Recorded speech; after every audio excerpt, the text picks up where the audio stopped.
We are live. Welcome to this week's version of Nerd Champs. We're going to do something a little bit different today. Dan is on his way. We're trying to get figured out why Dan's audio was not working. But in the meantime, we're going to go ahead and start a little discussion about a little project that just got launched by the name of uh, Starfleet Academy. Maybe you guys have been watching Starfleet Academy. There is a lot of things that are going on with Starfleet Academy. A lot of emotions that people have been sharing and pouring online about what they feel about the show. It's something that has been kind of a unique take on Star Trek, something completely different from what we have seen before. Some would say that it's good, some would say that it's bad.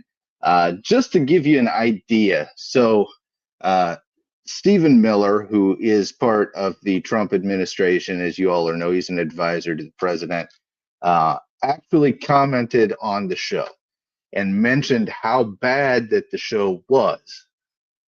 And he got a response from William Shatner almost immediately. And William Shatner, who remains relatively quiet when it comes to criticizing any Star Trek, and when he remains relatively quiet when it comes to political things, he actually responded and said that he agreed with Stephen Miller. So this is not good for this new Star Trek series to have such a big negative that went ahead and hit it. So let me just go ahead and recap what the first two episodes were about. That's what we're reviewing today.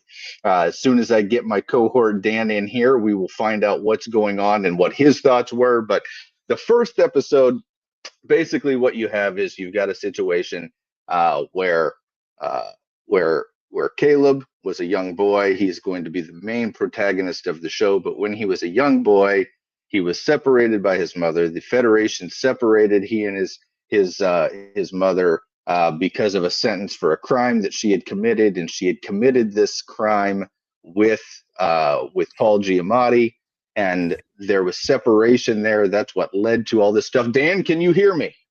I can hear you. Can you hear I me? cannot hear you, my friend. Check your Hold audio on. settings. Did you check your audio settings to make sure that your microphone was paired up? Okay. He's going to try to change something up for us. But while I'm explaining this, so she committed this crime with Paul Giamatti. Paul Giamatti was sentenced to actually be incarcerated. She was sentenced to some kind of like therapy, and in the process, she and her son were separated. Years later, Holly Hunter, who was the captain at that time and was responsible for that happening, she tracked Caleb down after he had already committed more crimes, and she offered him a career in Starfleet for some reason. I don't think anybody really knows why. Guilt, probably. And then basically, she ends up being the new chancellor of Starfleet Academy. As she's the new chancellor of Starfleet Academy, she is like the captain of the ship as well, as they're traveling back to San Francisco to go to the academy for the fall semester. As they're doing that, they're encountered by Paul Giamatti again, and they defeat him. Caleb is the one who ultimately is the one who ends up doing that. And then we're introduced in episode 2 to the campus. All right, and there's a couple of different colleges. There's the Starfleet Academy, and then there's the War College, and um, you get to learn a little bit of the lay of the land, where the dorm rooms are, and it's kind of just an orientation weekend type thing. They're learning about their classes. They're going to their classes, and then there's a negotiation that takes place with Betazoid, and it basically is whether or not they're going to take their barrier down and allow and be part of the Federation again. So that's basically the gist of the first two episodes. There was a lot there, so it was 2.5 hours worth of material just in the first two episodes. So it was a lot. So it was not really a lot that we can't discuss. We can definitely fill a lot of time with these two episodes. There is a third episode that is out, but yeah, that's pretty much where we're at with it. So Dan, where are we on the audio, buddy?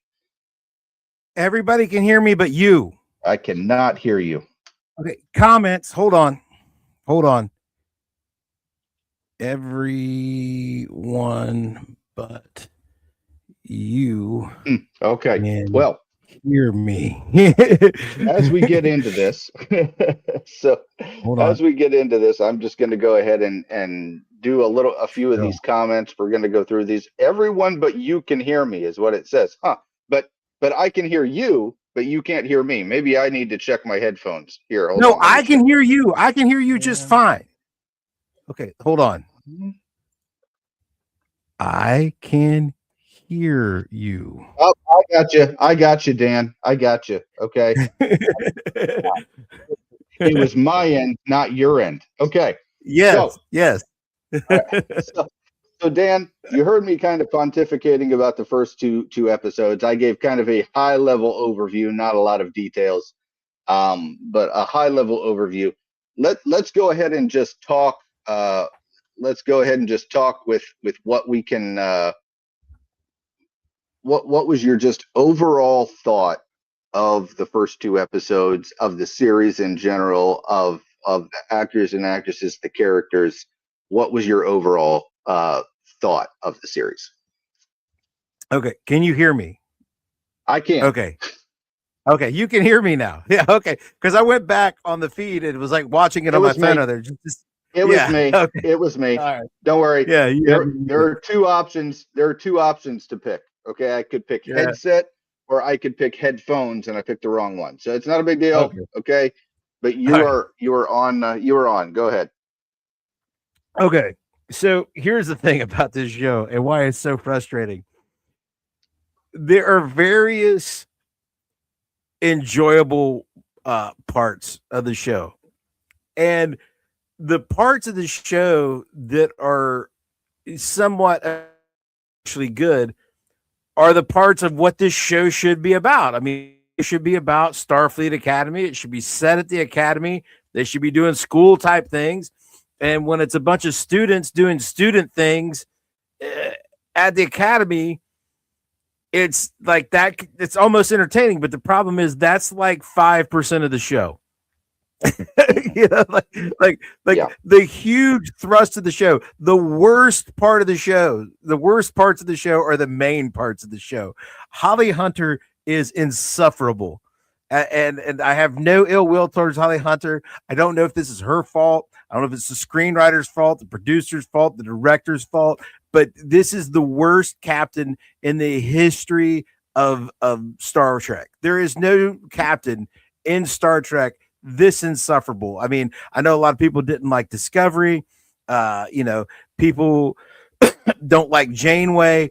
Janeway is awesome compared to this captain. Janeway is Kirk times infinity when you compare her to this captain who I swear they should have made her at the very least. Janeway acted like a captain, right?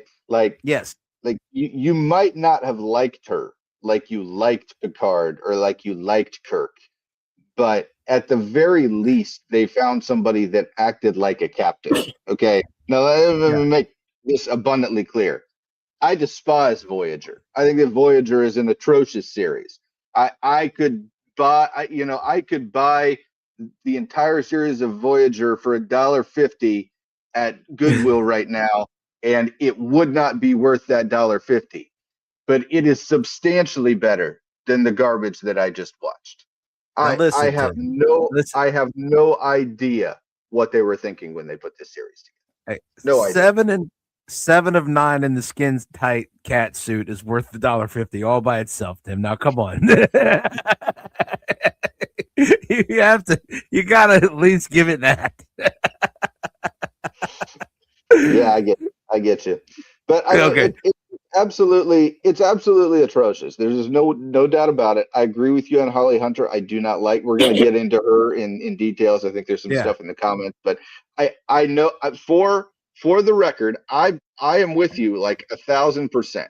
All right, I believe that this show was, and I just heard it before I was on here. I was listening to some other stuff. The showrunner and the lead writer were both were both women that had pretty much no Star Trek background. So what are we doing? Jesus. You know what I mean? This is Yeah, the Acolyte all over again. And yeah, that's the whole. And I mentioned this before you hopped on. I don't know how much of it you heard, but Stephen Miller actually commented on the series. You know, it's not like he's got better things to do in the administration, but Stephen Miller commented right. on the series, and Bill Shatner, who actually like tries to avoid criticizing anything Star Trek and has for decades. Okay, and he actually avoids anything political as well. You know, he's very apolitical. He doesn't want people to think one way or the other of him. He actually chimed in Yeah. and said, "I agree, Stephen Miller. It's terrible." so I mean, that is something that's noteworthy. When Bill Shatner is willing to speak up and not come to the defense of the showrunner and say, "Yes, this is not what Star Trek should be," I think we all should take note of that. Yeah. Any start, and we'll get deeper in the comments. But my overarching thing, Holly Hunter is terrible, and every Star Trek series can be judged by the captain. A series can only be as good as its captain. And like Deep Space Nine is only as good as Cisco can make it. TOS is only as good as Kirk can make it. I mean, that's just how Star Trek plays out. And I know that in large part, the captain is not the main character of this series, but it's just awful. It's so bad. And the main through line, the huge narrative that we're supposed. What's that? Yeah, go ahead. No, go ahead. No, finish. The main through line is like the most uninteresting situation in the whole show. The main through line, the following what's his face and his lost mommy, is like the most uninteresting, predictable, bog standard. Can we please just be done with this? Like pick any of the other cadets walking down the hall, and they have a more interesting story than this guy. You know, hell, in 2 scenes we get what's the name of the show that was on Nickelodeon, which was awesome? Prodigy. Star Trek, the rock girl from the show Prodigy, which was a cartoon. It was actually awesome. I think her name is Rockers. I don't know. I don't remember the name, but like you see her walking by, that character is so much more interesting now. I know they probably don't have the budget to have the big, huge rock monster in every scene, but she's more interesting than that guy. So that's the thing. That's the problem with the show. The main parts are the worst parts. Yeah, I feel like with Star Trek over the last several years, dating all the way back to Deep Space Nine, I feel like the whole thing was always diminishing returns. I feel like Deep Space, Next Generation was good, but no, it wasn't original series. I feel like Deep Space Nine was good, but no, it's not Next Generation. Voyager was bad. That's when we started bad Star Trek. And then from then we moved on to Enterprise, and Enterprise was just not good. Then more recently we've got Discovery and we've got Picard. And I feel like Star Trek is not one of those series that lends itself to just a different run every 10 years or so. They need to stop doing this. That's what I think. I think they just need to stop doing this because it's not going anywhere. They're not making anything new. They're not making anything interesting. If anything, they're contradicting principles that they've already created in previous continuities before. They need to stop this. All right. Star Trek is good where it was. How awesome would it be if we just signed on for an original series reboot with Chris Pine and Zachary Quinto? People would sign up for that right now. And the movies were all really good, right? The movies were all really good. People would love that series, but they don't want to do that. They want to do something fresh and original and amazing. And it's not working.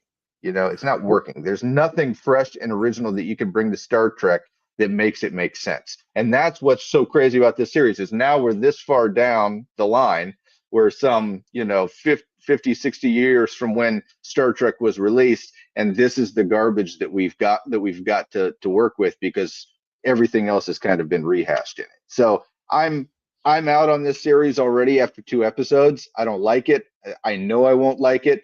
There's absolutely nothing about this series that's redeemable. Even Paul Giamatti, who I didn't think did a bad job, it's not redeemable in the series. I just feel like this is it's just like waiting on the next car from the train wreck to arrive. That's what it feels like to me. I mean, it feels like to me, like back in the day, you could start a new series and you could have your idea of who the main character was, and you have your idea of what the main thrust would be. And maybe those ideas were bad and maybe they didn't catch on, but there was something interesting over here and there was something interesting over there. And by the middle of the first season, or maybe by the second season, you got a completely different show than the one you started off with. You know what I'm saying? Mm-hmm. Voyager was like that. Voyager was never great, but the original concept was totally changed by the time the show moved into the second. It was supposed to be about this ship with a half Federation crew and a half Maquis, which was like a terrorist crew, and how they had friction. And then the original villains were these people with like these like unadvanced civilization that stole technology and had crazy hair. You know, like was the original villains. But by like season 2 or 3, you haven't seen those guys since they were on episode 8 of season 1, and then you didn't see them again, and you don't even remember that half the crew isn't Starfleet. They don't talk about them being Maquis anymore, and like it's like we've found our footing. This show has started with so many bad ideas. It's the kind of show that, you know, with a 23 episode commitment over 2 or 3 seasons, could maybe find different avenues, more interesting characters to focus on. But that's not how things work anymore. I'm glad you brought that up, Dan. I'm glad you brought that up because, first of all, let me just ask you this: how would you grade your Trekkiness on a scale of 1 to 10? Like, how would you grade your Trekkiness? How Trekkie are you, Dan? I'm like a 4. You know what I'm saying? Like, I am not steeped. And you know, you and I are right there. I'm 4 or 5. I would consider myself a Star Trek appreciator, but you know, no, I didn't get Spock ear surgery. No, I can't speak Klingon. You know, no, I haven't memorized all of the alien creeds, and no, right? I mean, you and I are appreciators of the series, and one of the things that I think you and I both like about Star Trek is that in both the original series and in Next Generation, yes, they had some things that wove from episode to episode, but by and large, it wasn't one big story. It was each episode was its individual story, right? And you were focused on that individual story, that conflict, that goal, that thing that you were supposed to do, right? That's what made Star Trek great, is you could watch any episode at any time. And the reason it was great is you didn't have to watch everything that came before it, and you wouldn't be lost if you didn't watch the stuff after it, right? That's what made it great. Literally. And that's not what this is. That stopped around Enterprise, right? Around Enterprise is when they said, we're going to make one long story. This whole season's going to be a story, and then it's going to bleed into the next season. And it just didn't work. Star Trek is better when it's succinct, when it's episodic, right? And I'm glad that you brought that up. You brought up how with 26 episodes, you could take this concept and make it something. You can make 26 interesting stories out of the stuff that they gave us, but they're not going to do that. They're trying for one big story, and that's why it's failing. That's why it's failing. Yeah. So that's the thing. These are the adventures of the Star Trek Enterprise. You know what I'm saying? That's what it is. And it was weekly adventures. It was like Wagon Train in space. You know, we were going to come across this planet. We're going to come across this other planet. We're going to have this crazy commander that we have to talk down. We're going to have a different crazy commander that we have to, and that's literally what made Star Trek work, because famously it didn't work. And it was canceled after about 3 seasons. Where it became a cultural phenomenon that people refer to and can still spin out IP and content to this day is in syndication of the reruns after it was canceled, because like kids would come home and watch it after school, and it didn't matter which episode it was. It could be, episode 5 of season 2, or it could be episode 1 of season 3. And like, you got a complete little story in each episode, and you could watch them out of order, and it didn't matter. And if it wasn't like that, the show would have never caught on, because it caught on in reruns after it was canceled. That's what made it so popular, that they made the movies and The Next Generation. And The Next Generation was never even a network show. It was made in syndication.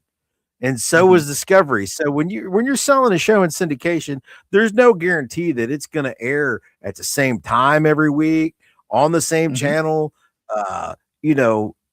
in order. The network's going to plug that stuff in as it works. And they really work that way.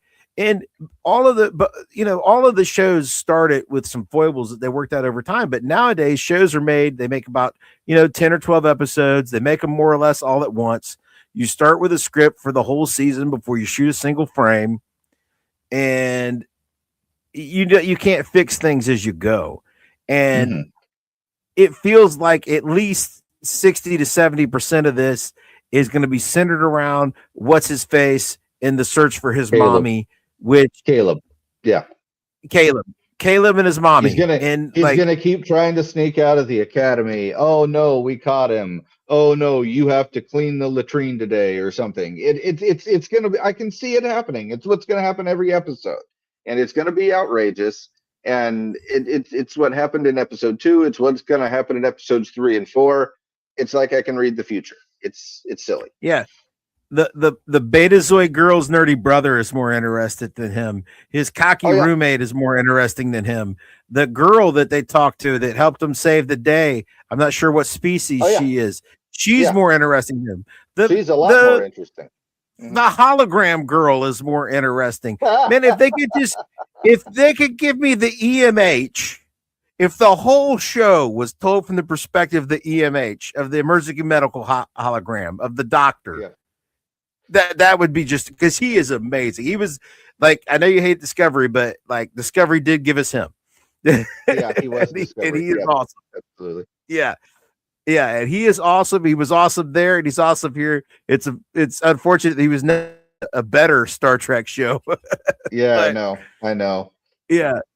But I mean, overall, I think, Dan, I mean, you and I are just kind of in lockstep here. We were both very disappointed. There were a lot of reasons. And look, we're not even going to get into the politics stuff, man. Yeah, there was some obvious political jabs, but we didn't even hate it because of that. Okay. The political jabs, I can take political jabs if the story is still good. You know what I mean? And the story is just not good enough for me to say that that's something that matters. I feel like just the overall feeling of this series in the first 2 episodes, the groundwork that they laid, probably the worst mistake they made was letting people watch the first episode for free. I don't know why they thought, oh well, when people see it, then they'll go to Paramount Plus and subscribe. I don't think that's what I think. It's going to have the opposite effect. I think people are going to be like, nope, don't need to subscribe for that. No way. Everyone's like, yeah, I know I don't need to watch. And here's the thing. Even though you tell me that these showrunners are not steeped in Trek, then why does this show require so much homework? We're both, I call us a 4 because the reason we're 4s, or I'm a 4, is because an actual Trekkie, like somebody who lives and dies Trek, would call me a 0. You know what I'm saying? Like, but a non-nerd, somebody who doesn't even like comic books or Star Trek or Star Wars or anything sci-fi would call me a 10. Because I've actually just because I watch it. Yeah, I mean that's right. You know what I mean? Yeah, because I've seen the entire original series. I've seen the entire run of like all the shows. I've seen all the shows, including Discovery, including Lower Decks, which is a better show than this one. The cartoon Lower Decks is better than this, with a better captain. Yeah. So having watched all those, I have done the homework, and yet I had to scratch my head and remember. And I thought I had seen in media that Paramount, after not being happy with the way Discovery was received and how people liked it, that's why it is canceled a little earlier than I think the showrunners intended it to, and they had to wrap it all up. But they still want to play in that timeline. They still want to keep using the same toys and the same main admiral, and we have to start this series with the burn, where like a main part of Discovery is you start in original series time, and then it jumps in the future, like way past Next Generation. And when you get into the future, the burn has happened, and there's no dilithium, there's no fuel for faster than they can't get to warp speed anymore. And so this series begins with they're during the burn, where there's everything's scarce and nobody can travel. And it's like, for a Star Trek newbie or somebody, like, this is a brand new show, and I had heard they were trying to go a new direction. I had heard they didn't care for the reception that they got for those other shows, but somebody diving into this won't understand anything that's going on. Like, why are they on this stranded planet? Why does this look like Star Wars? Why is there this evil, oppressive thing called the Federation that I'm supposed to relate to? You know what I'm saying? Like if you haven't watched all those shows, if you don't know what the burn is, because they actually refer to it, like, I don't know how many times over these. Oh yeah. Yeah. And not once do they explain what it would be like referring to the. It would be like seeing Spider-Man No Way Home and never having seen Infinity War. That's what it would be like, right? Yeah. You hadn't seen Infinity War, you hadn't seen Endgame, but you saw Far From Home, and you're just like, oh, there's a blip. What's the blip? And you're like, what are you talking about? You know what I mean? It's the same thing. And it's one of the things about working in fiction. You're always getting new viewers, always getting new readers, and you have to do a few things that are unnatural. If me and you were somewhere in 9/11 in conversation in the real world, and somebody mentioned 9/11, nobody would have an aside where we explained what 9/11 was, because everybody knows. You know what I'm saying? But since this is a TV show and it's the first 2 episodes of a brand new TV show, though, if somebody mentioned the burn in natural conversation, nobody would have an aside and explain what that is, right? Yeah, for sure. But since this is fiction, and since you have new viewers that maybe haven't done all this incredibly heavy lifting and homework, you need to have somebody explain what that is. And I know what it is, but I do know also that nobody explains what it is over the course of these 2 episodes. And it goes back to the whole idea of the charm of the original series is that it was episodic, and you didn't have to have any of that. And that's part of what is just making this so rough for a lot of viewers right now. And you know, I know we've got a lot to get to, but I think we've covered pretty much our general thoughts. Dan, is there any other just general thoughts that you wanted to get to before we dive into these comments? Before we get deep into the comments, I do want to say that I want to set aside a little time at the end of what we're doing to talk about a subject that I'm way more excited about than this show. That's all I want to say. I know exactly where you're going. I know where you're going, and you and we are going to be there with our nerd bells on. That's all I'm going to say. All right. Yes. Wait till the end of the stream, folks, and you'll hear what we're talking about. Okay. Yeah, we don't hate everything, and we'll prove it. We will prove it. All right. So Flash Ain't Fast. It was atrocious. I think we've covered that. Okay. Thug Dog. Good to see you, Thug Dog. The show was terrible, but their worst mistake was releasing the first episode free on YouTube. Yep. And now nobody will subscribe to Paramount Plus to watch the show. Absolutely. So Paramount, they had this brilliant idea. Who is the genius who came up with this idea, Dan? Did they really think that they had something here? This reminds me of what they did with The Acolyte. Remember? They re-released The Acolyte at like 11 o'clock on ABC, thinking that it would get people interested in it. Do you remember that? And people were like, this is terrible. Why would I watch this? This isn't Star Wars, right? I mean, who's the genius that came up with this idea? I do want to know, was it a worse idea to leave it on YouTube, or to put it on YouTube, or a worse idea to leave the comment section on? Because you could turn that off. The comments on. Yeah, exactly. I mean, and the thing is, if you read through those comments, oh my goodness, it was. I mean, you want to know what the audience thinks? They'll tell you it was Yeah. atrocious, and they told you it was awful. And so, yeah, Yeah. the audience really, really, really went to him on that one. Check out the comment section, folks. It's great. But more entertaining all than right. the show. Yeah, exactly. An abortion on top of a tire fire, wrapped in a disaster and smothered in stupid sauce. I think that pretty much covers it. What do you think, Dan? Yeah. It was just.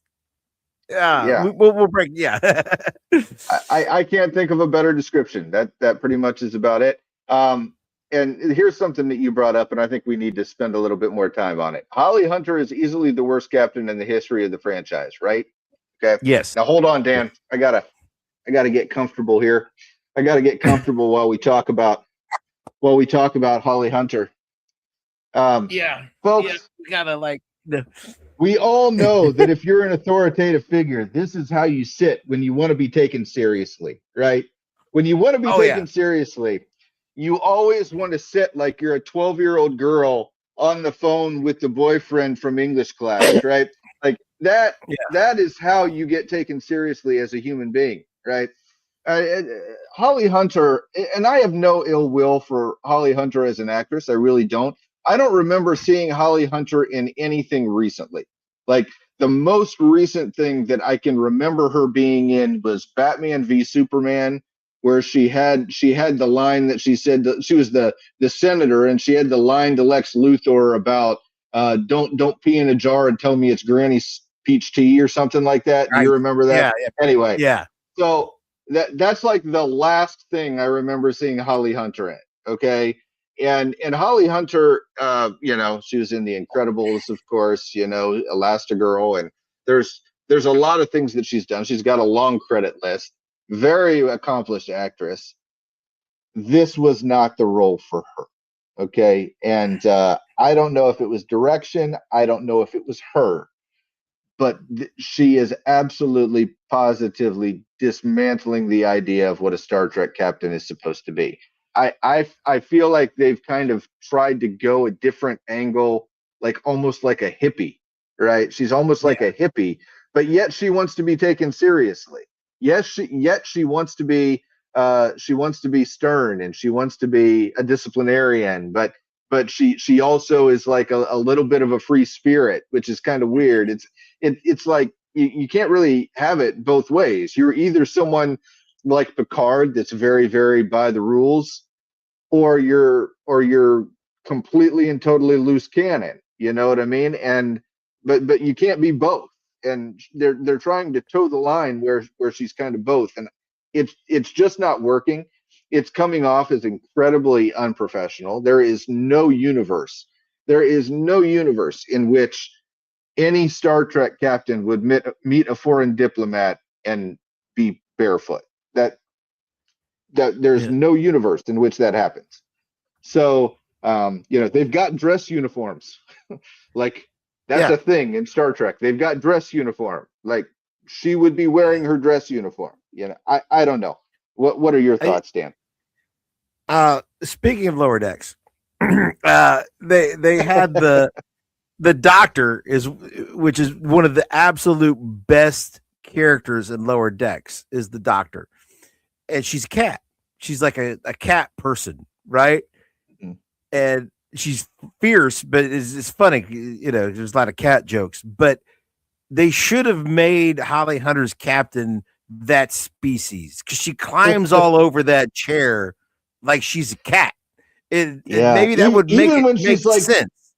Even when she's talking to Paul Giamatti's hologram, she was like weird in the chair, and I just was like, come on, man, like act like a captain, like act like a captain. It's not that hard, I mean, the hologram backs her into the chair, and she ends up laying across it, like laying across the chair. Like what? Janeway would not get backed up into her chair by a hologram. Absolutely not.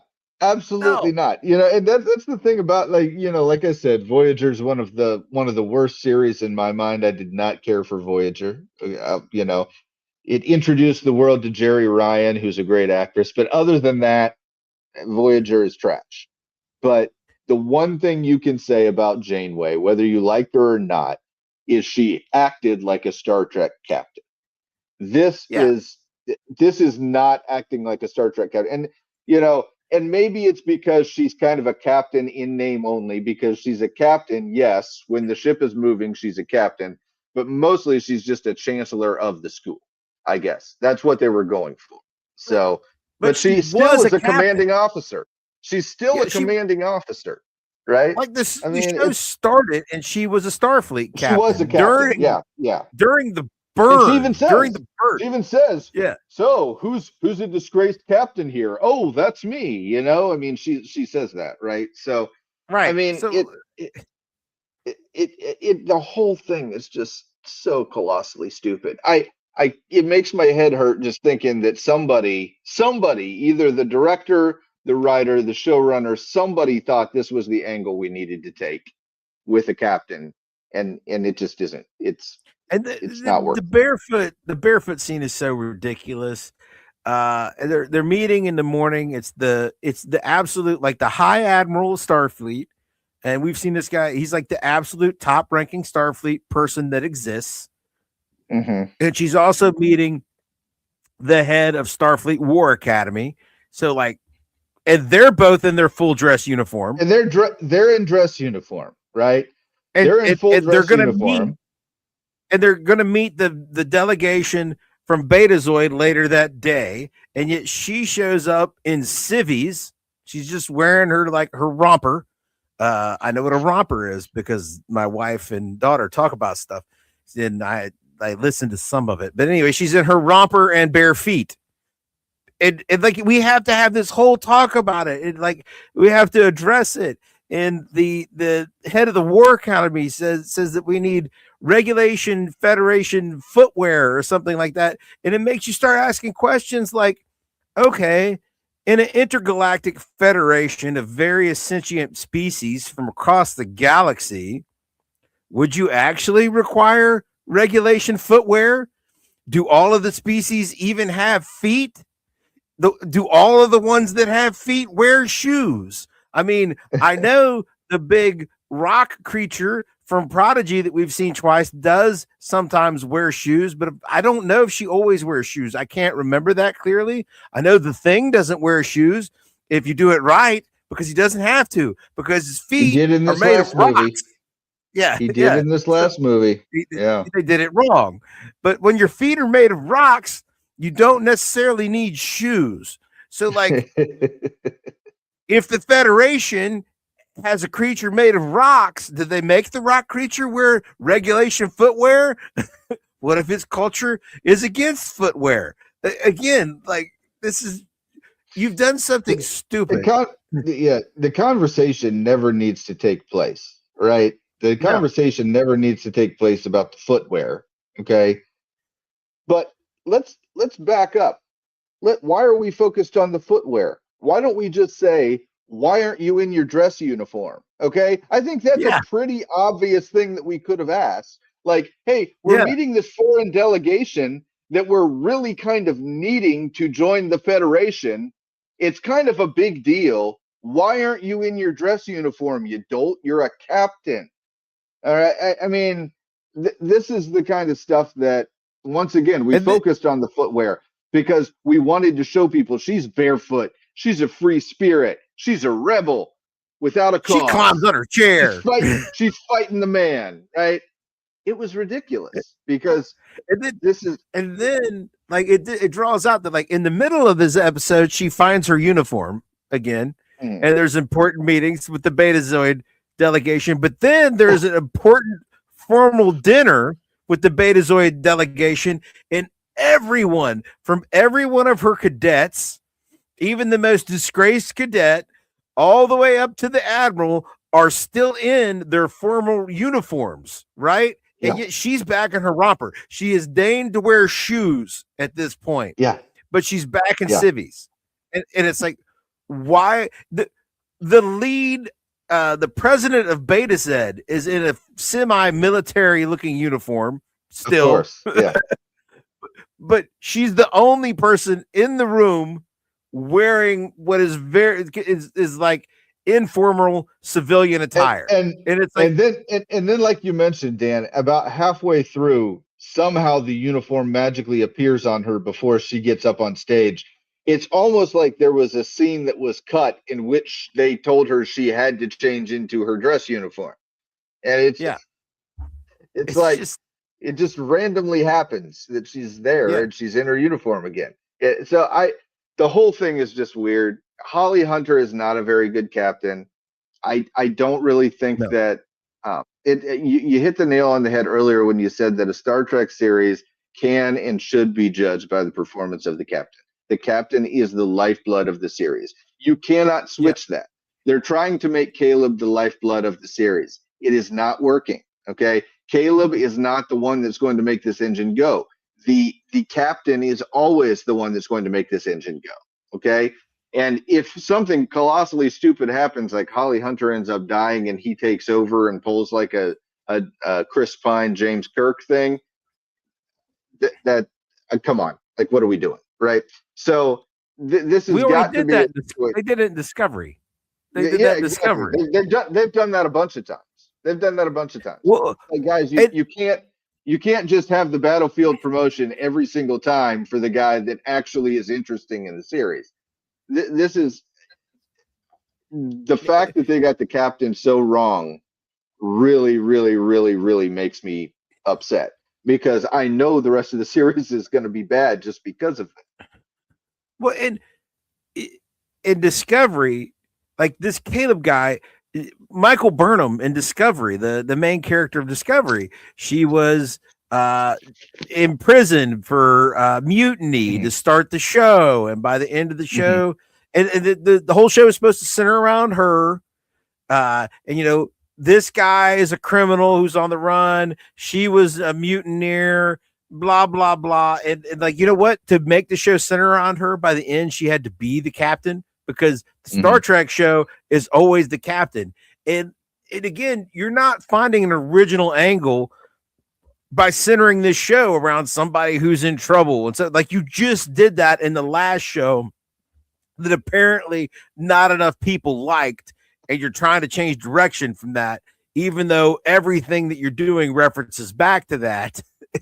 And it's just like, I don't know. Yeah, it's all tired. So, in short, Thug Dog, yes, we agree with you. She's the worst captain of all time. So, all right, let's take a look here. Caleb is an interesting primary protagonist, but I can't help but feel like his backstory is a cheap political shot. There's a little bit of that there. The separating families thing, it's almost like these people don't remember the current thing. Like, the current thing isn't the separating families, right? Like, separating families thing was that's so 2018, man. Like, that's like 6 years ago, right? Yeah. So you guys, you kind of missing the political boat there, but I do feel like maybe there is a little bit of an ICE vibe to it. I don't know, but it was kind of funny. I mean,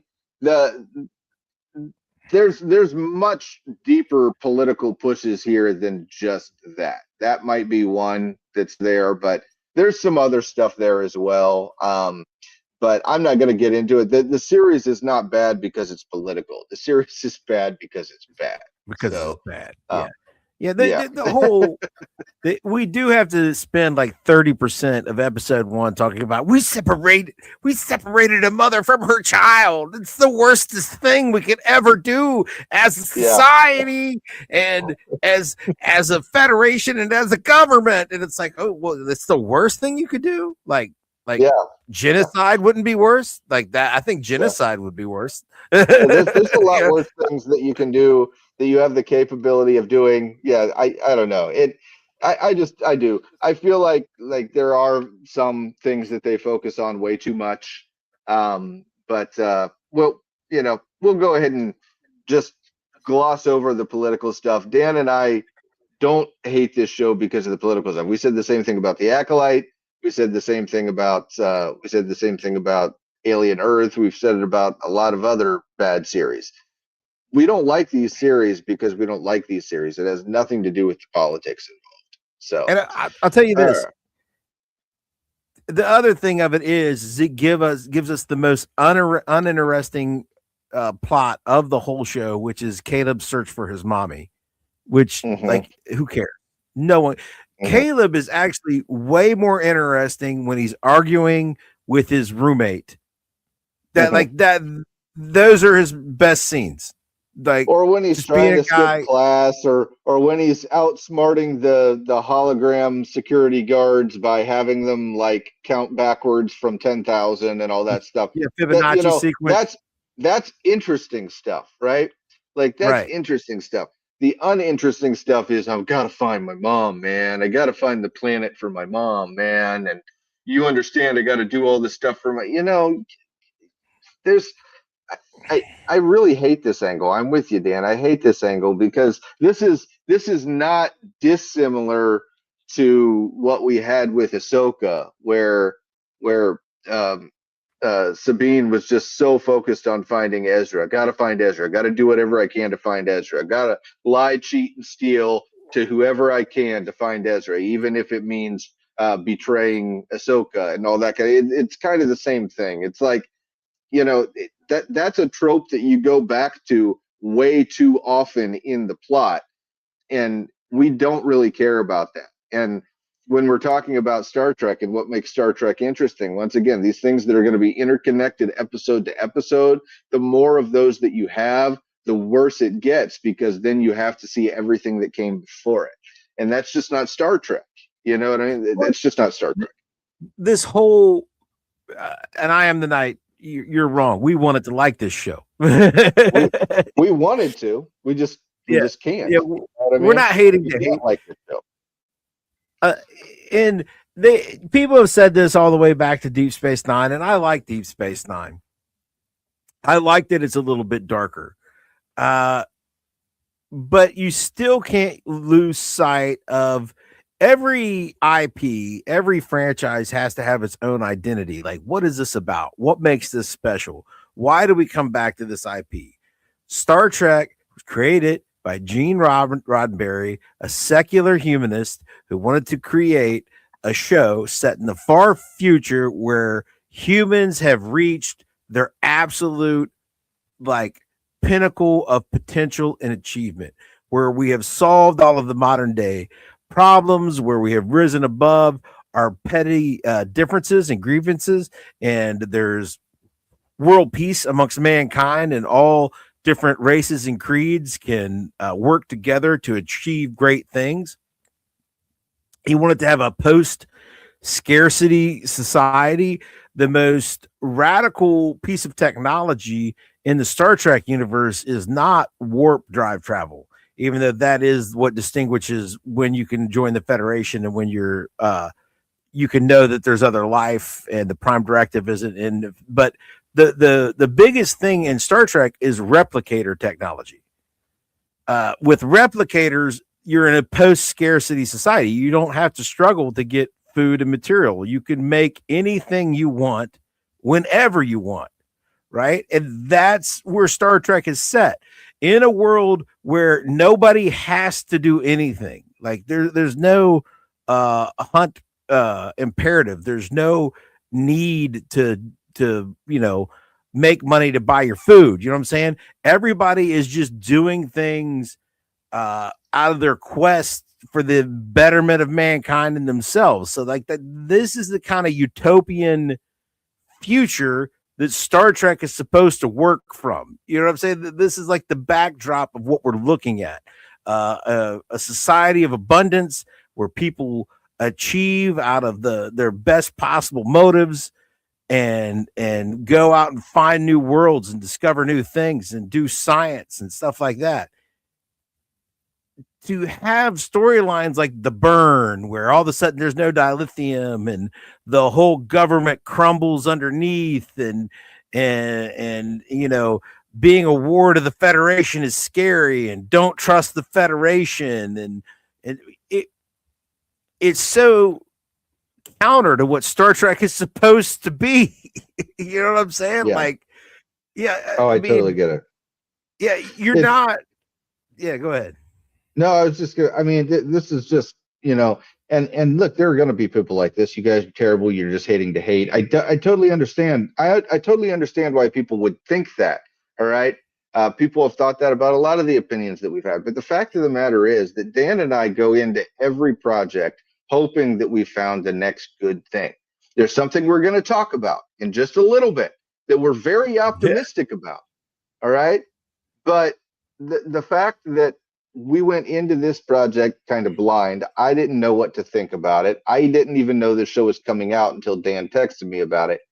And then we go ahead and we watch it, and it's just, it just does not live up to what it should be if it's going to be the new Star Trek series. It shouldn't be that hard to create a good Star Trek series.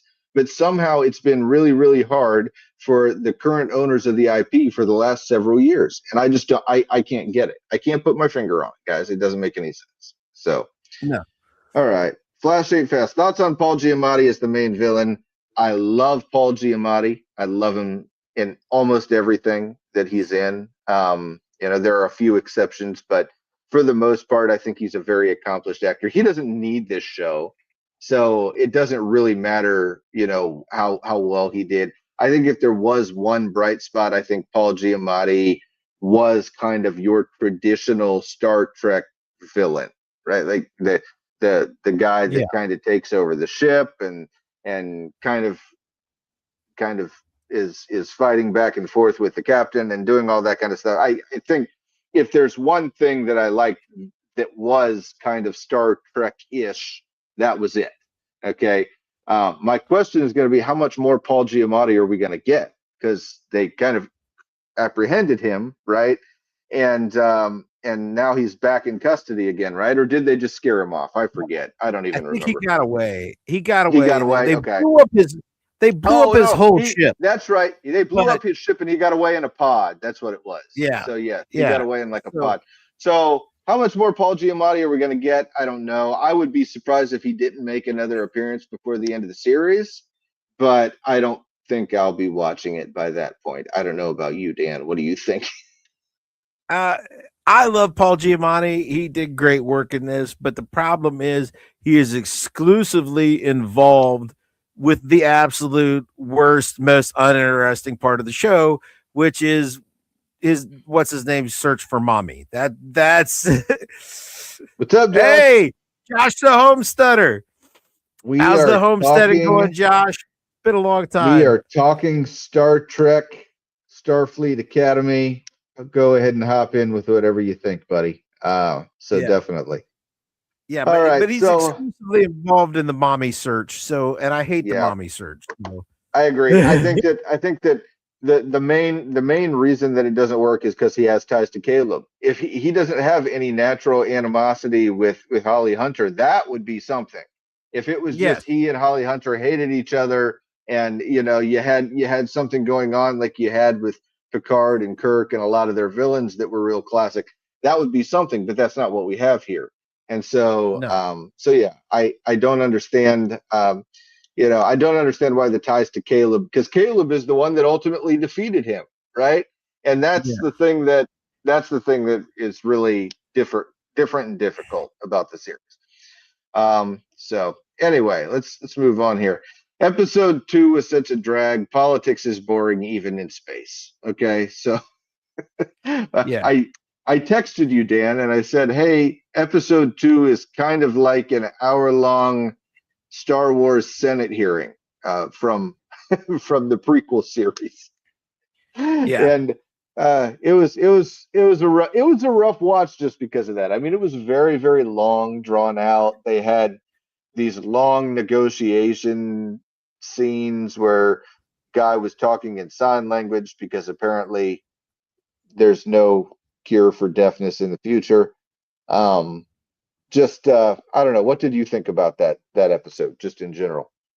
Yeah, it seems odd that they can't cure deafness in the 24th century or the 28th century, or we're very close now. The cochlear implants work for like 90%, but so the idea that, 800 years from now that we still can't. That seems kind of far-fetched. And the other idea that, and I looked this up because I did take ASL, but it's much like I took a little bit of Spanish. I speak no Spanish and I understand no sign language, even though I took ASL. But I looked it up, and the Betazoid president who's deaf is using ASL to communicate, which, if you don't know, stands for American Sign Language. So I don't know why 800 years in the future, an alien from another planet across the galaxy uses the sign language developed in the United States in the 18th or 20th century. I don't know why that would be his preferred mode of communication. You know what I'm saying? But apparently it is. And why would they have developed sign language? They're telepathic, of course. There's a lot of good. The Betazoids are they're telepaths. So what even they enjoy music. That would stink to be deaf. But as far as communication purposes, it really wouldn't slow you down all that much as a Betazoid. You know what I'm saying? That wouldn't be that big a deal. So anyway, there is a lot of. I will tell you this. I have a hot take here, Tim. Well, okay, do your theory. Okay. Okay. So my theory is the reason that they're using sign language is because at some point in this season, they're going to be in trouble. And the only way that the brother and sister are going to be able to communicate without the trouble seeing is going to be with ASL. That's going to be my thought as to what's going to happen. But I don't know. I mean, it's possible. That's kind of similar to what happened in Echo. Okay. So in Echo, if you don't know, Echo is deaf. She goes home and sees her family in Oklahoma. Her family all speak sign language because she's deaf. And then when the Kingpin's goons all show up, they all can speak sign language, quietly to each other and all that kind of stuff. So that's my theory as to what they're going to do. That's why they introduced ASL. But I don't know. I mean, it was a very interesting take. All right, what's your hot take, Dan?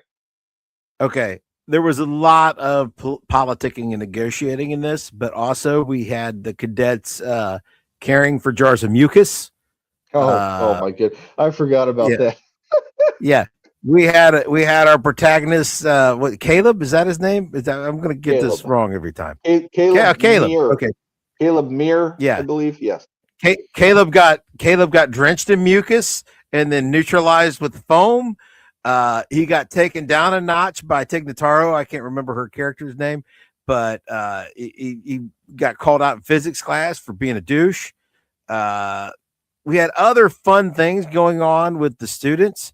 So this was probably slightly more humor and entertainment value than was packed in to some of the political intrigue episodes of Andor. It's no, I will tell you, this show is moving better than Andor, but yeah, this one was definitely a slow burn episode. There's no doubt about it. Episode 2. Yeah. Josh also says, or a sound effect that affects everyone but the deaf character that can save the day. I don't know that we're going to see the deaf character anymore because the president of Betazoid has left the academy, but his kids have remained, and they're not deaf. So, so I don't know that that's what we're going to get, but let's take a look here and see what else we got. The show just doesn't feel like a Star Trek show. The setting, story, and writing all failed miserably. I think that's, what's really interesting about Star Trek. I think the thing that makes Star Trek interesting is that you wake up and you're always in space. And I kind of do have that kind of feeling where it's just like, why are we spending so much time on the ground? Why are we spending so much time? We live on the ground now. And yeah, the first episode was we got to fly to San Francisco because that's where the academy is. We got to fly to San Francisco. And so we're flying. For some reason, everybody couldn't just come to San Francisco. They had to go to this port and then all fly to San Francisco. so that they could have trouble with Paul Giamatti. That's the whole reason they did that, right? And then we had when we get there, now we've got the dorms and we've got the campus and we've got all that kind of stuff. I got to admit, that is not very Star Trek-ish to me. Okay. And yes, you had a little bit of that when you had the Chris Pine movies, the Chris Pine, Zachary Quinto movies with J.J. Abrams doing the directing. I understand you had a little bit of that then, but that wasn't like the whole movie. You know what I mean? Yeah. That was like the setup, and then they were in space again. You know what I mean? So I don't know. What did you think about that?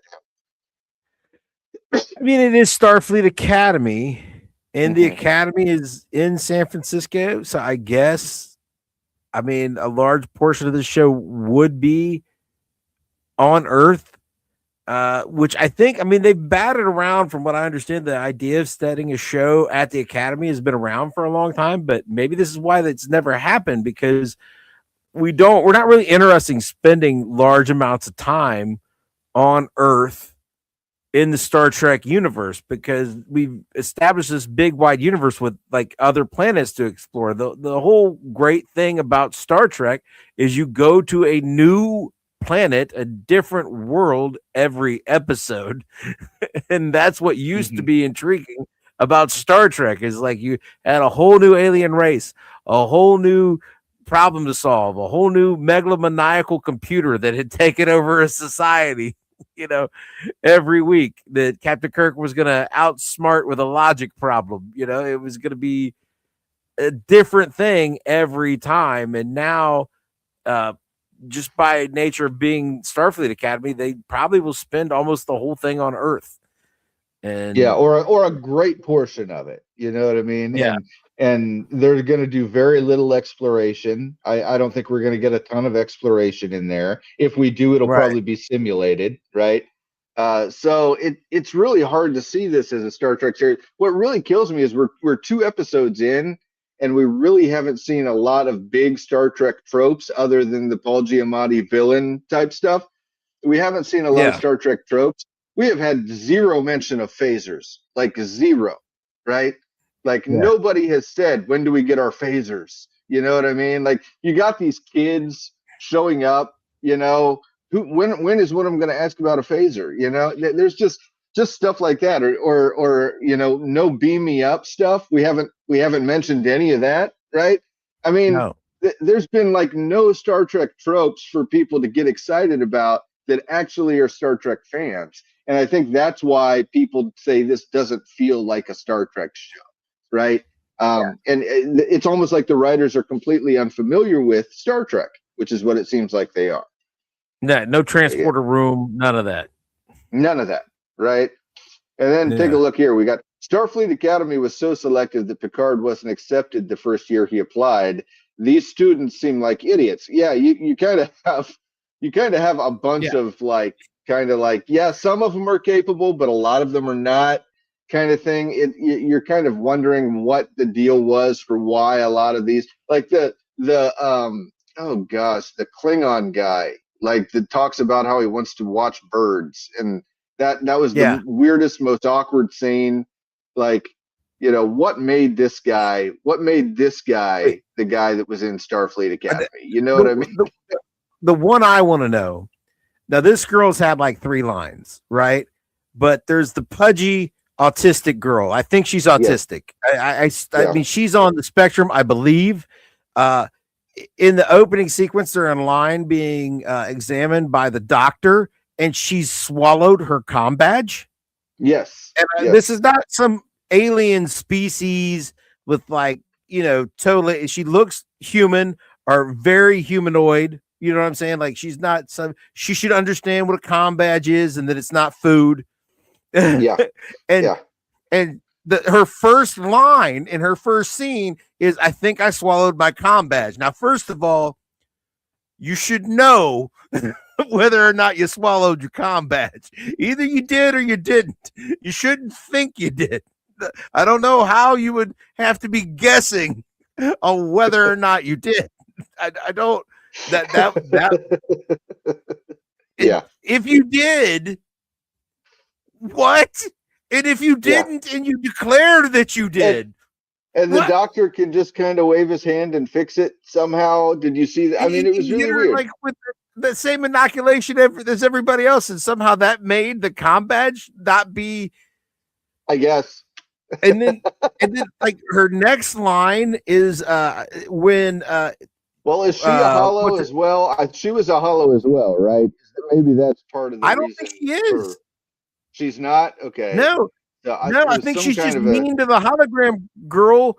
Like in then they're in class, and the hologram girl has questions and is really excited to be there, and she berates her for taking all the energy out of the room and being excited. That's right. Okay, yeah. How does a character who thinks they ate their comm badge make it into Starfleet Academy? Yeah, that's. I mean, that's a good question. Yeah, and once again, like there's a lot of things that are questions about this. So, Caleb, Starfleet Academy shouldn't have been a thing for him, right? And I'm trying to figure out how we got the speech. Like that. We got the speech, the formal dinner. Of course, it was a formal dinner, but suns out, guns out for Holly Hunter because she had to be wearing her romper with her big, massive. Yeah. What is it with Hollywood actresses and to fight back the clock? They start working out like crazy and they look like male bodybuilders. They get these huge guns, you know what I'm saying, to show off how they're not old. Yeah. But Holly, the Betazoid president asks her, how are all these students here? Wasn't the Starfleet Academy really selective? And aren't some of these people kind of dim? He kind of points out, these are a bunch of dipshits. Why are they? Now. Yeah.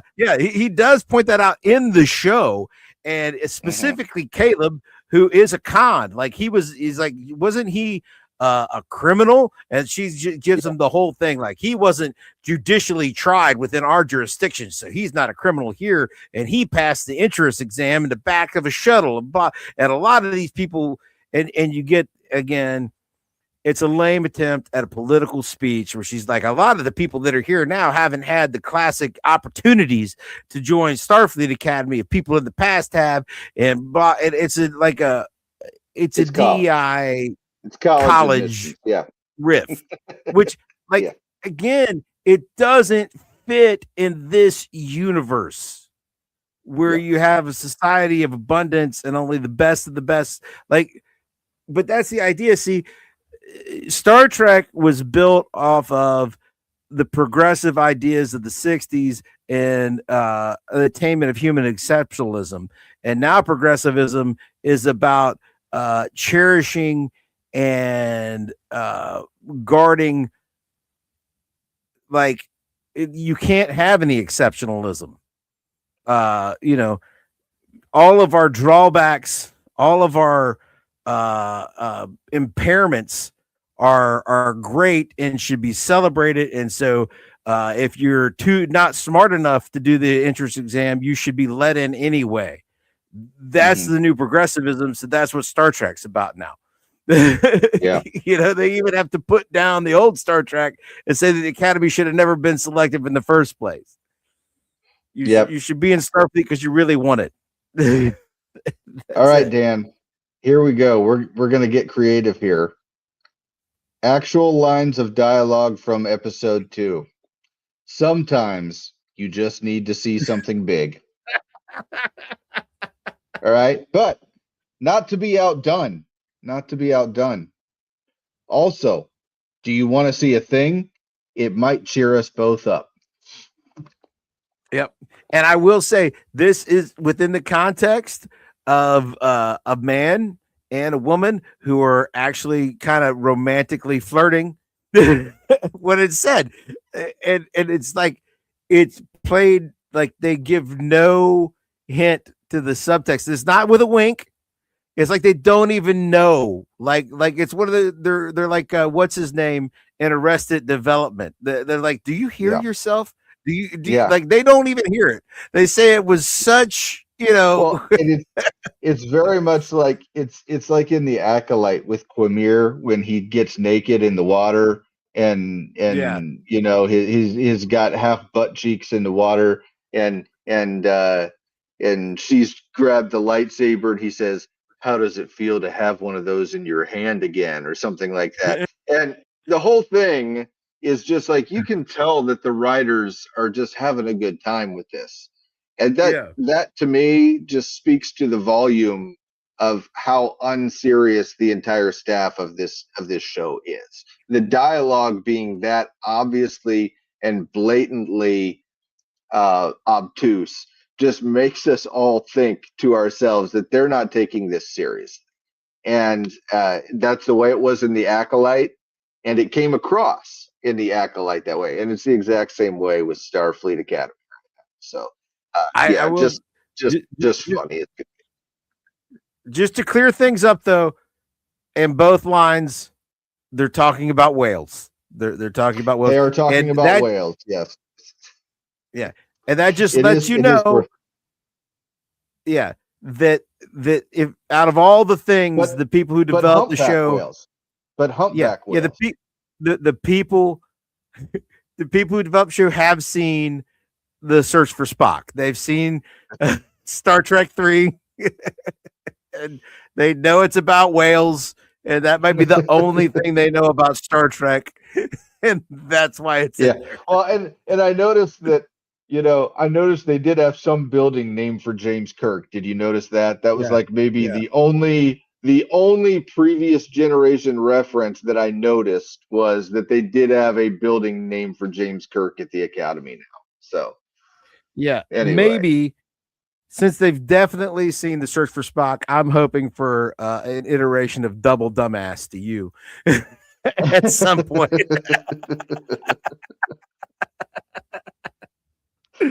All right, last on our comments here. It just seems like another situation where the studio wanted something different and the writers and showrunners overthought the room. I mean, I think that that's pretty much what happened. I think the owners of these IPs, and it's not exclusive to any one studio. It's happening all over the place, right? This is CBS, Paramount that owns this. We've seen it at Disney. We've seen it at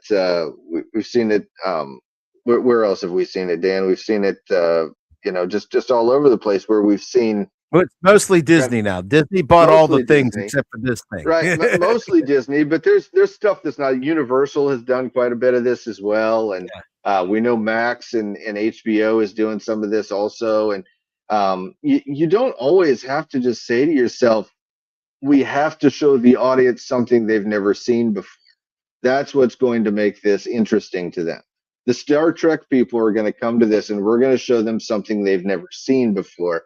And then they'll be interested and the new people will be interested. But that's not what's happening here. What they're doing is they're destroying what the Star Trek people want, and the new people are not interested. So you're making something uninteresting to the new people. You're making it completely and totally offensive to the Trekkies. And so what you're doing is you're coming up with something that's not going to end up making it because of this. Who is the big pulls? Who is the person that is supposed to get people to start to watch the show? Was it Holly Hunter? Because if so, 2 episodes in, that's not working. Okay. What is it supposed to be? The guy that plays Caleb?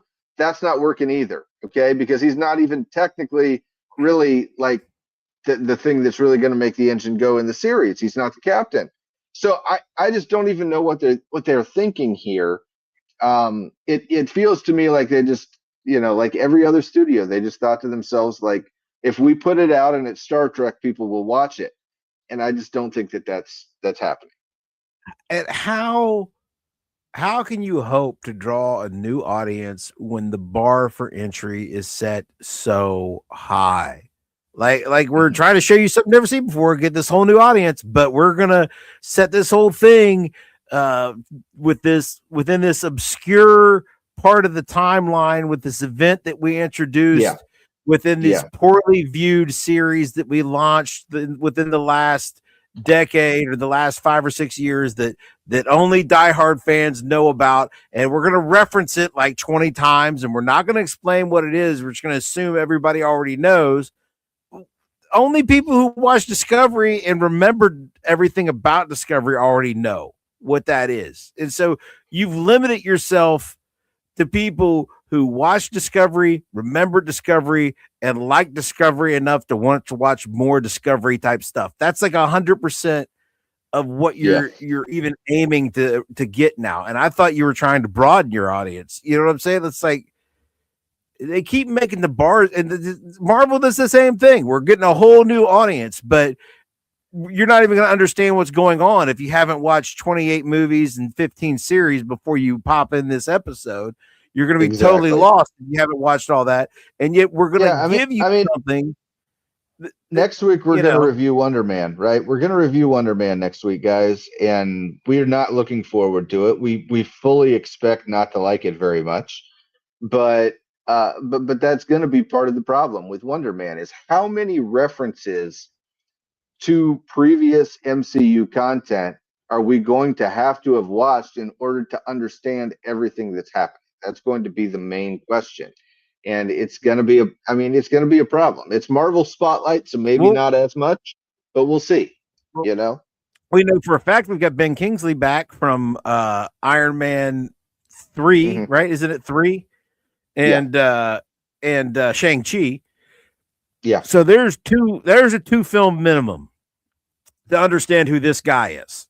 You know what I'm saying? You got a 2-film price of entry minimum to understand that show, and to understand those 2 films that you have to understand those 2 films, but to understand those 2 films, you have to watch other films. You can't watch Iron Man 3 without watching Iron Man 1 and 2. You can't watch Iron Man 2 without having watched the Avengers. You can't understand the Avengers again. And they're giving us stuff that's like, oh, this isn't supposed to appeal to the core audience of those other 28 films. This is supposed to apply to a different audience. But that different audience can't understand what the hell is going on because you keep referencing stuff that happened in these other 28 films and 15 shows. And the Star Trek's doing the same thing. If you haven't watched all 8 or 6 or however many shows that they produced since they started putting them out on Paramount Plus, you're not going to understand what's happening. When they launched Star Trek The Next Generation, you had a cameo by McCoy, Dr. McCoy, for like 5 minutes in the first episode. That was 100% of the interconnectivity you got to the original series and the films based on the original series. So you could enjoy, and if you had never seen the original series, you wouldn't quite understand why you were spending so much time like seeing this doctor that used to be part of the Enterprise a long time ago. But you would roll with it, and you did not have to have seen any of the original series to enjoy The Next Generation. You know what I'm saying? It was like a whole new thing. But now everything requires all the homework or you're totally lost. So yeah, it's crazy, man. And I didn't make it all the way through Discovery, which is why a lot of this is stuff that I just had to go off the inference of what they were talking about, right? And there's just a lot of other things that are like that, but I don't know, man. I don't have high hopes for this series being picked up for another season. I just don't. I can't see it. I can't see it being picked up for another season. Unless they're just fully committed to telling a certain level of the story, I just don't know why they would do it. But I guess it just kind of depends how this whole thing comes about. But we'll just have to see how the rest of the series wraps up. I do not anticipate watching any more of this series. Dan, do you anticipate watching any more of this series? I don't think so. I'd have to be really bored. And again, like I didn't want to cover it because it came out a while ago and I fall behind on a lot of my viewing, but I'm only like 2 episodes into the second season of Fallout, and I like that show. So I'll definitely have to finish that show before I watched any more of this. And so again, there are things we actually like. Why we don't choose to talk about those, I really don't know. We should have watched Fallout. It's not as interesting when we love bomb something. You know what I mean? When Dan and I are both just jiving about something, then it's just not as interesting. We don't get to flex our creative muscles when we like it. We're just like, that was awesome, and this was awesome, and I really like this, and I really like that. And it's just not really it's not as interesting a show, that's for sure. But we did not anticipate liking this one, but there is something coming out that we both think looks fantastic, and we just saw the trailer drop for it today. Dan, what is your thought on Masters of the Universe? Dude,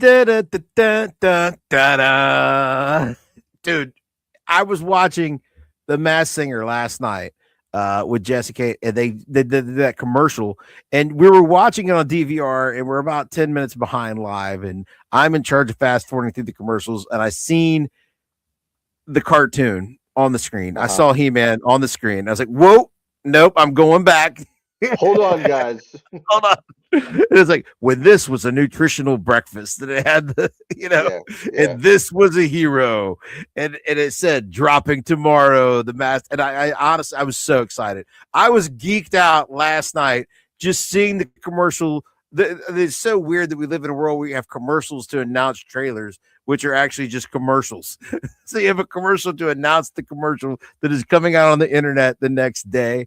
And I forgot. I was so geeked out last night, and then I forgot today, because if you don't know, most of my conversation today was with the family about the fact that me and Tim live in Southwest Ohio, and Snowmageddon is coming. So anyway, and I'm moving on Saturday. It's going to be amazing. Anyway. Oh my God, Tim! Snowmageddon hits Saturday. I know. I'm well aware, Dan. I'm well aware. I'm moving Godspeed houses on Saturday. It was just God being really funny. But anyway. But yeah. So Tim is a true friend, though, because he texted me and reminded me, because he's like, "Have you watched the Masters of the Universe trailer?" I was like, "Oh, I forgot." Yeah. And I went, it's so awesome. It's so awesome. It looks amazing. And here's the thing. I'm very, very cautious when a new IP like this gets launched, because all it takes is a good foundation. If they give me a good, entertaining foundation, they can build an entire IP series that's going to be amazing. And I feel like they got all the building blocks in place. Everything looks great. And I was geeking out. The first action figure I ever owned as a child was Skeletor. It's the first one. Okay. And so Skeletor looks awesome. Skeletor just looks awesome. Looks fantastic. The sword, the story, everything looks great. I cannot wait. I'm very, very excited. So yeah, I'm with you there, Dan. We are definitely going to be there watching this and giving a good review on it. I have no doubt about that. So yeah. Castle Grayskull looks awesome. Mm-hmm. And you know what? If you had told me that it was going to be a plot line where Adam is on Earth and he remembers Eternia, and he's not on Eternia and he's on Earth, and people think he's crazy, like I would have been kind of half out on that idea. But like the trailer really, like all the scenes on Earth worked for me in the trailer, so I'm thinking it's going to work. Yeah. I like that he couldn't like he found the sword at a store and he couldn't get it loose, and he's like, no, it's my sword, because like Adam was a wimp in a goofball in the original cartoon when we were kids. Adam, it was crazy because he's everybody on Eternia is huge, like He-Man, of course. Exactly. And Adam is this huge dude, but he's this weakling. And it's funny to see the actor's just as big as he is as He-Man. He's got these, and he can't get the sword out. And I was like, that's perfect. It is. And Fisto, I saw Fisto, man. Yeah. There's all kinds Beast of great Man stuff there, man. Yeah. Tila looked cool. everything looked great. It didn't look like it was going to be a CGI bomb. You know what I mean? It looked like they kind of had a great mix of practical and CGI effects, and it looked like the story was going to be great.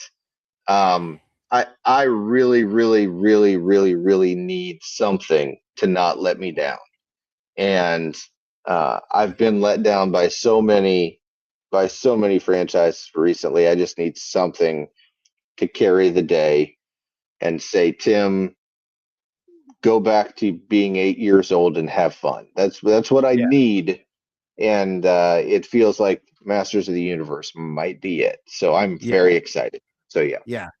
Did we get Did we get a peek of Alison Brie as Evelyn? I want to see what that looks like. I don't think she was in this trailer. I don't remember.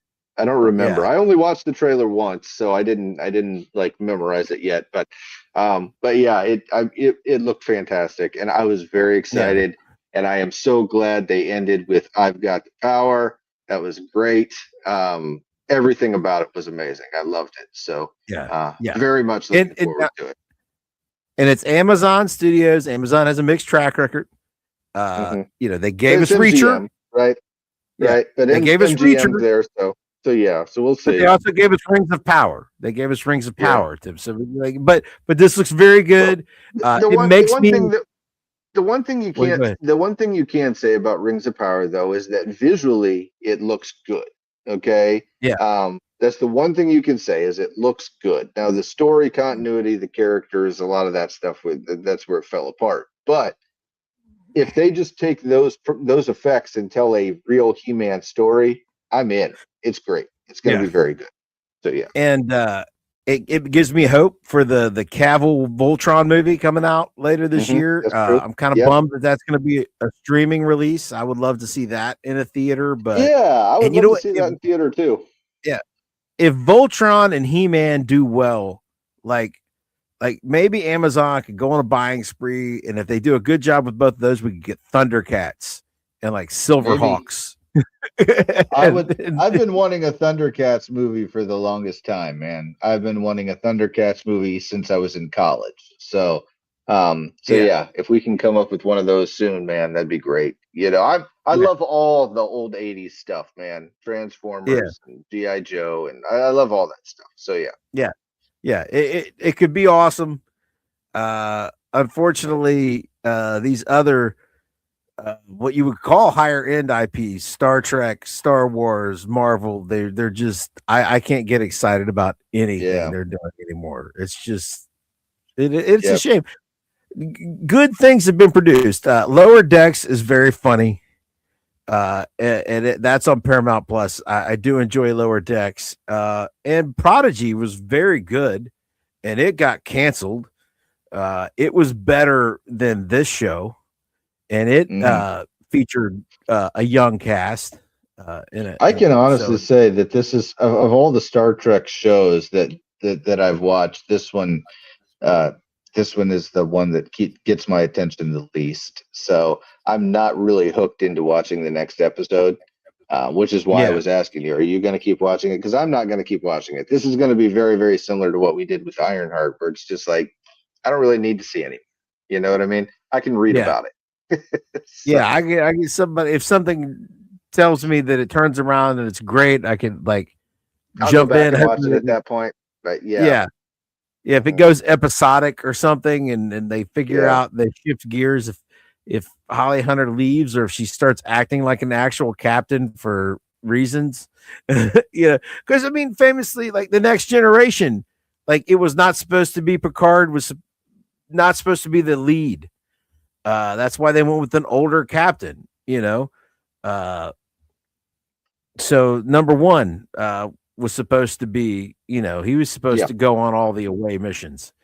But they changed directions. They used to be able to do that back in the day. I don't think you can anymore. So I think this is what it is, and so I'm out. Yeah, I think so too. But but we'll be here next week. We're going to be talking about Wonder Man and any other nerd news that comes up. We will be on top of. But thank you so much for joining us today, Dan. Anything else you need to get off your chest before we go ahead and end the stream? Pray for my friend Tim and his moving efforts on Saturday, folks. We're supposed to get 8 to 12 inches of snow. Hey man, at some point I'm gonna have my own office, so it'll be amazing. Okay, it'll be amazing. Yeah. So yeah, it might be in the back of a box to truck halfway between your old house and your new house, though. That might be where you're off. Next Thursday, we will see if I made it to the new house. Tune in. Okay. Yeah. All right. Until then. Hey, Tim. Dan, OH. What? IO. Go Hoosiers. That too.